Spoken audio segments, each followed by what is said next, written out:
Christmas came early this year, this time before Halloween, because for Christmas, Kamala Harris decided to go onto a BBC network, which is par for the course, which is across the pond in a foreign press corps, and hinted at the fact that she's not done. Guys, you might be getting a Kamala Harris 2.0 presidential run in 2028.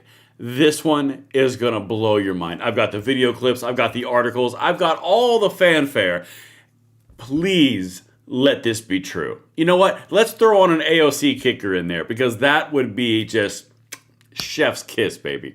And of course, guys, if you want to save the country, if you want to get in here, pass the nation on to the next generation better than you found it, hit that like button, subscribe to the channel, turn the notification bell on. We are about to drive forward right now with something you're going to have to stomach, because honestly, I don't know if I can handle word salads and the Kamala cackle for another 3 years, but it looks like we might be doing this together. As you guys get in here, make sure you hit that audio, the video, the emojis, all the chats. Everything you do helps engage and spread out this stream, and every time you guys do, it helps discoverability, which makes the entire thing run and gets us to 800,000 subscribers. We just crossed 700,000, and thank you to each and every one of you guys. All right, we got a lot of people in here. This is exciting stuff. We have got something to discuss. We're going to dive right in, because you guys deserve the very best, and that is a prompt delivery. All right, you can, of course, follow me on X at Braden LOA. Let's dive right in before the videos on X decide to stop functioning. And by the way, I have a new computer right over here, which will be set up for tomorrow's stream, so bear with me. We're going to try to get through this. I have backups in the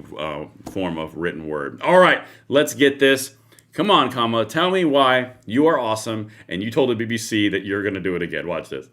Of what is next for you. You write very powerfully about the differences that many women have made to your life, whether that was your meeting with Angela Merkel, or the experience of growing up with your extraordinary mother, or the stories of your baby nieces, Amara and Leela. When are they going to see a woman in charge in the White House? In their lifetime, for sure. Could it be you? Possibly. Have you made a decision yet? No, I have not. But you say in your book, I'm not done. That is correct. I am not done. I have lived my entire career a life of service, and it's in my bones.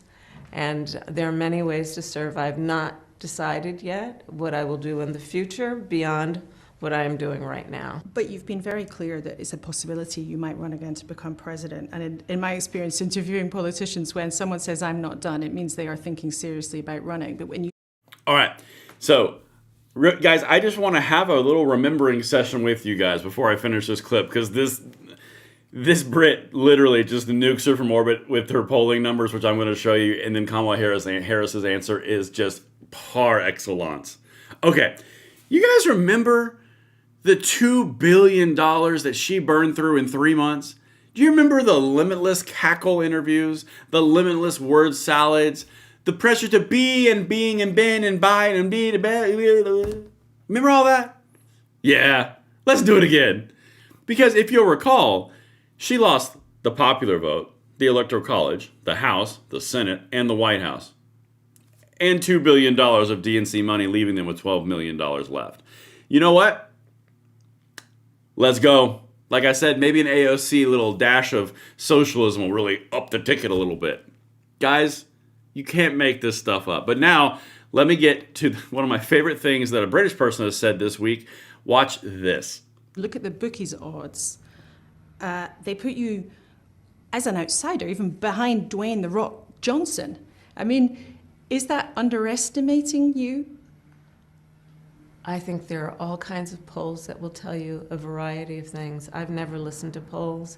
If I listened to polls, I would have not run for my first office or my second office, and I certainly wouldn't be sitting here in this interview.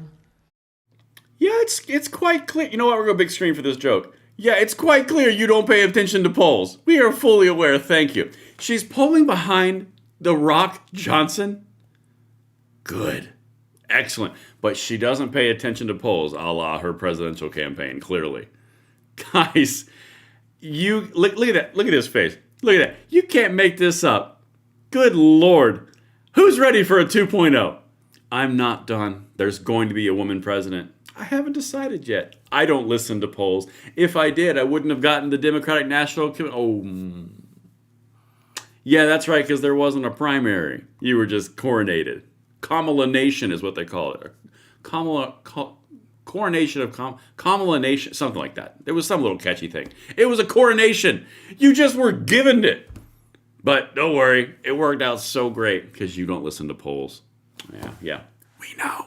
All right, let's keep on going, guys. As you get in here, make sure those emojis, chats, likes, shares, all those things that help the channel grow and go everywhere, because this is that cutting edge entertainment along with analysis. All right, now let's bring some hard, cold facts to the situation here. Remember, she doesn't look at polls. Well, that is timely and good, because when you look at said polls, yeah, the net favorability rating of Democrats, Newsom is -5. This is for everybody. This is Republicans, Democrats, and Independents. Newsom's -5. AOC's -9. Harris is -13. Harris is below AOC and Gavin Slimeball Newsom. But good thing you don't listen to polling. Again, hold on a second, because we got to go a little deeper here. Independents, the people that you need dramatically to win any type of elected office in the United States. Yeah, Harris, -18, again below Gavin Newsom. Democrats is the only single area that she shines. Harris plus 73%. This is the exact same thing that we're seeing all throughout the Democratic Party right now. And this is the part where it's a real serious underlying and underpinning of which you can capitalize on and save the country and make the moves you want to see. They're looking at Democratic polls, and they're going, 73% of our base wants Kamala Harris. Well, hot diggity dog. And then the independents are like, hell no. The Republicans are like, hell no. But they look at their Democratic base, and they go, ooh, it'll get out the base. You can't win without the independents. I have told you guys this for 4 years. It is impossible in this nation. If you do not have independents, you do not win. They're doing the same thing in Maine with this Nazi, socialist, Antifa, crazy person. They're doing the same thing with Democrat Virginia Attorney General candidate Jay Jones. Now they're looking at Kamala Harris. Guys, it doesn't end. They do the same thing with AOC. All the progressive base is getting further and further and further to the left. And when they're doing that, they are poisoning the entire pool for the Democrats to get elected, which I'm very okay with because it seems to be working out. Anyway, let's keep on going. Let's not let our luck run dry. As you can see, this is from The Guardian. This article right here. Again, I told you I had it in print and in video for your consumption because they are not going to get me again on a live stream. I'm not done, says Kamala Harris. In a BBC interview, former vice president said she isn't done with politics and could possibly be the next president. Yep. Kamala Harris said she was not done with politics and strongly suggested that she was considering another bid for president. In an interview scheduled to air on the BBC on Sunday morning, Harris said that she could possibly be the next president, making the clearest suggestion to date that she would make another run for the White House in 2028, despite lagging far behind in the polls. No, please, what do you mean? Good Lord, these people are just, they're hell-bent on stupid. I mean, honestly. Quote, if I listened to polls, I would not have run for my first office or my second office, and I certainly wouldn't be sitting here. That's true, you wouldn't have been. In fact, let's be honest, you were kind of placed in the VP spot too. Now, this is the part where it's a little bit different. This is interesting because the other article or the other interviews didn't play this. Harris said the warnings she made on the campaign trail about Donald Trump behaving as a fascist and authoritarian had been proved right. She lambasted her former rival as a tyrant with thin skin who is weaponizing the justice system. Come here. Weaponizing the justice system. Do you remember all those things where the Biden administration was collaborating with Alvin Bragg and Letitia James in weaponization of 37 felony counts or 34 felony counts against Donald Trump? You remember that? But Donald Trump is weaponizing the DOJ. She was in power when this was happening, but Donald Trump is weaponizing the DOJ. You see how this works? I blame you for everything that I've done. Let's continue. Harris also slammed business leaders and institutions in the U.S. whom she accused of submitting to Trump's tyrannical demands. There are many that have capitulated since day one who are bending the knee at the foot of a tyrant, I believe for many reasons, including they want to be next to power because they want to perhaps have a merger approved or avoid an investigation. Good. Go after the corporations. While a White House spokesperson said, when Kamala Harris lost the election in a landslide, she should have taken the hint. The American people don't care about her absurd lies. Yeah, this is the whole point. And this last little piece right here is before we go on to another video clip. She still blames the election loss on the unprecedentedly short campaign. Why was that campaign real short? Come here again. Anybody in the comments? Anybody in the chats? Anybody who's sending out likes and shares? Does anyone remember why that campaign was so incredibly short? Oh yeah, that's right. Because she was busy lying to the American people, saying that Joe Biden was perfectly fine and he was cogent and sharper than ever, and he was perfectly fine to do the duties of president and campaigning for president, until it was obvious that he couldn't, and they couldn't lie about it anymore, and then they had to do an audible and put her butt in order to save them, or at least have an attempt at saving them, because anybody else wouldn't have got the campaign money, only she would have. Remember all that? It's weird how that short campaign's the issue, but it had nothing to do with your behavior. Anyway, let's keep on going. But questions about her communication style, authenticity, and failure to connect with working class voters remains unanswered. No. Harris and the Democratic Party more broadly have also failed to fully acknowledge the role Biden's unchecked and uncritical support of what the UN has described as Israel's genocidal war in Gaza played in alienating voters. So it's Israel's fault, it's not her fault. Guys, this is all day long. I just showed you one in The Guardian. This is the one in Politico. These people are stuck on stupid. And you need to capitalize on it because you have an unprecedented opportunity. And speaking of, luckily I had some extra clips saved as Easter eggs for all you guys who are in here to make sure this show is the par excellence of greatness and political commentary. This is something that just happened on MSNBC. And we're going to put a pin in Kamala Harris for a second over here. Just boop, right there.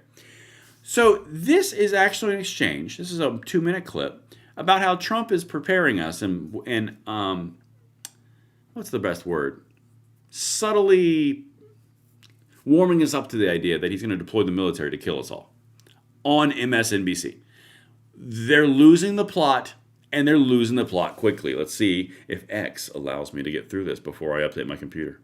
On Helene's point about the possibility here of war crimes. I mean, even the fact that there are officers who are having that conversation tells you about the 5-alarm fire that we are in, because the Trump administration claims they can lawfully kill people simply because they are suspected of drug trafficking like enemy troops instead of arresting them for prosecution. Does that match your understanding of the law?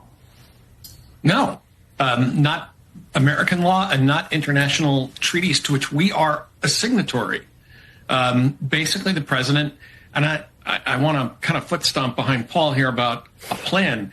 The American president has said, I can point the U.S. military any place I want and kill anyone I want. That eventually is going to become a principle in the domestic use of the military. Yes. He is acclimating people. Yes. He's acclimating people to have his brown shirts marched throughout the entire streets, and he's going to call them Oh, wait a minute. That playbook was already played by somebody on the left. Just saying. They're literally saying they've lost the plot so intensely that they're going down the road of he's going to use the weaponization of the military against drug cartels, which he's deemed as terrorist organizations, through the military, and now they're claiming that he's going to use it against United States citizens because we've been warmed up to the idea that it's going to happen. Yes, exactly what I was thinking. Good thing there are MSNBC's here to keep us all in business for commentary, because holy crap. All right, a little bit more. To the notion that the military is his private army, unconstrained by law, unconstrained by norms, unconstrained by American traditions. And that, I don't really think this has anything to do with drugs. I mean, sometimes I wonder how far he's going to go to stop the release of the Epstein files and how many distractions he's going to throw at us. But this is about getting out from under his already dismal record, his record low approval ratings, his struggling with a scandal. And he is now saying, I am going to acclimate the American public to the use of military force anywhere I deem it appropriate. under any circumstances. And I may well, the president may be thinking, I may well have us in a war by the time the elections roll around, which will enable me to say any opposition to me and my party is basically treason and unpatriotic. Tom Nichols, your brain and my brain have gone to the exact same place. On Helene. I'm so shocked that your brain and his brain have gone to the same place. They host on MSNBC and a editorial writer on The Atlantic. I can't imagine how they got to the same place. While we're at it, why don't you get me on the phone with Gun Owners of America, and NRA, and CPAC and see if we can all come to the same conclusions about stuff. Like, what? Oh, God, the propagandist. You wonder why the No Kings 2.0 rally was a Polydent rally that was sponsored by Rascal, or it should have been.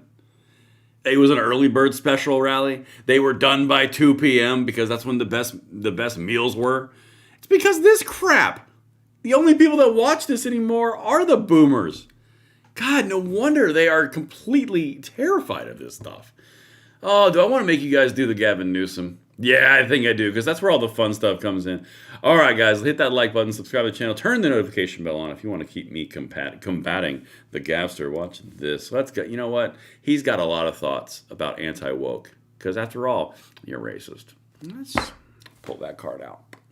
All right, let's go. Talking about getting rid of the Voting Rights Act, and that's very real. May likely happen in just a matter of months.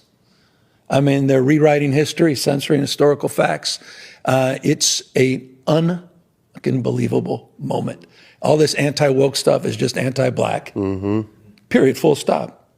All the CRT, ESG, DEI stuff, that's all this is. It's this great purge, and it's happening in real time. And I'm sitting here, and I feel like, luckily I'm governor, but like, we're not doing enough. Right. We're not calling this out. We're not drawing a line here. And again, it's not about Democrats or Republicans. It's about who we've right and wrong, man. Yeah, right and goddamn wrong. Daylight and darkness. I feel like daylight and darkness. Yeah. How close do I want to get to the knife's edge on this one? All right. Let's just dance with the devil for a second. So Gavster says the anti-woke, the anti-DEI, all of that stuff, it's really just dressed up as anti-black. Is it? Because is that kind of a back-end way of saying that the only people who benefit from DEI are black? Because if you were to say that, that would be what we call racist. But that's kind of like the similar things when you shouldn't have to have a voter ID because black people won't be able to get their voter IDs because they can't get IDs. You know that same talking point that the Democrats do? That subtle bar of low expectations that's like the most insulting thing on the planet. They say it. I don't say it. But anyway, just a thought. The other thing, with the anti-woke stuff, DEI, meritocracy, you do hard work in this country, you grind, you work to better yourself, you get rewarded in one way, shape, or form or the other. You don't get a special leg up because of XYZ characteristic. That's not American. That's not popular, and everyone hates it. You can be as upset as you want, being the hair Joe monster that Gavin Newsom is, but the fact is, everyone hates it. There's a reason that the Democrats are so just relegated to an eye roll, because they're constantly wagging their finger about how they're morally elite and virtuous, and you are not. That's why no one likes them. And also, it's a bunch of very weak men and a bunch of overbearing women. I mean, like, when you get those two combinations together, you turn everybody off. I mean, like, no wonder they have no birth rate.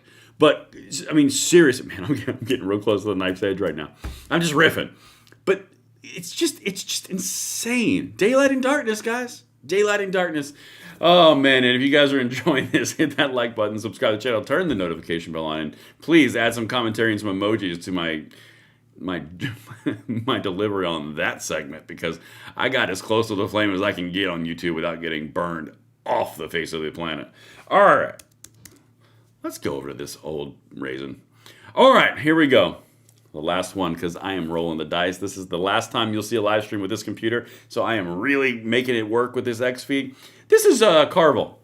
Okay, so if you're not familiar with who Carville is, first of all, you're lucky. Second of all, this is like a sage guy. This is like one of their old guard. He's one of the original Democrats before everything went far left wokey, right?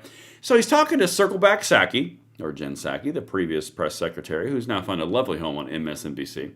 And it's all about fear. Here's a quote before I play it. You have to be scared. There is no hope. There is fear. I know I'm an old man, but I'm one scared dude. Psaki nods along. You want to know? Come here. Before I play this clip. Now, come here. You want to know the reason that we're experiencing a boon to our side of this, to our country, to the faith and love in our country? It's because we have hope. It's because we aren't motivated by fear and emotion. We are motivated by hope. It's a thought. You can't kill it. It's incredibly hard to kill, and it's the one thing that beats everything else. That's why I try to put in a whole lot of hope and encouragement, and we're going to win this bad boy. Because hope is the one thing that is the hardest to kill, but it's also one of the hardest things to articulate and then actually deliver on. I could fearmonger you all day long. I'm not going to do it. I'm going to go the road of we're going to beat these people. I do not like the fear-mongering stuff. It doesn't benefit. All you do is set your hair on fire, you go in a circle, and you have the exact same problem with the exact same, or same situation and the same problems. Work your way out of it. Work our way out of it. We're going to do it together. But this is the big contrast. We do what I just said. This guy does this. Watch this. Please work. It'd be so good if it worked. He hates the Republican Party. He hates any kind of system that we have here, any kind of rules. And they're going to, I hate to be like this, being an old man, but I'm telling you, we at a really dangerous point in the United States. And I believe that from the bottom of my heart. And a lot of other people I know that are really smart, historians, people that know this, totally agree with me. It's bad. It's dangerous. I think there's no question about it. And it's this very difficult line between not wanting people to feel scared and wanting to be direct about what the hell is happening, which is what we try to do. Guys, do you think is that a representation of reality? What Jen Psaki just said? You got to really walk the line between reality and really telling them you don't want to scare them, but you got to tell them what's really happening. They run out of breath screaming Nazi and fascist. It's literally race to a microphone and call someone a Nazi, a fascist, or a authoritarian. It's been that way for 10 years. In fact, if you don't do it, you get punished in the Democratic Party. This whole angle of, we don't want to say it, it pains us to say it, but no, drop the bull.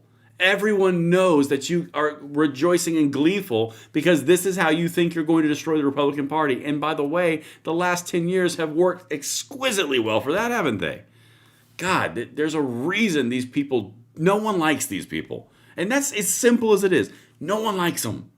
Good God, it's just likability. It's not that difficult. But I hope they keep losing. But you have no option. I'm sorry. I like hope, and I'm the man. There it is. And with that, the time has come to upgrade the computer tonight. We made it a long way. 22 minutes. All those clips, we managed to jam all that stuff in, both through video and written word, and some, what I consider, high-class comedy. But listen, I love each and every one of you guys just the right amount that makes you feel comfortable. We made it almost the whole way through, but it's a good time to wrap this bad boy up. I'm going to walk away, update my computer, resolve this issue forever, and I will see you guys on the next one. I'm Braden. See you later.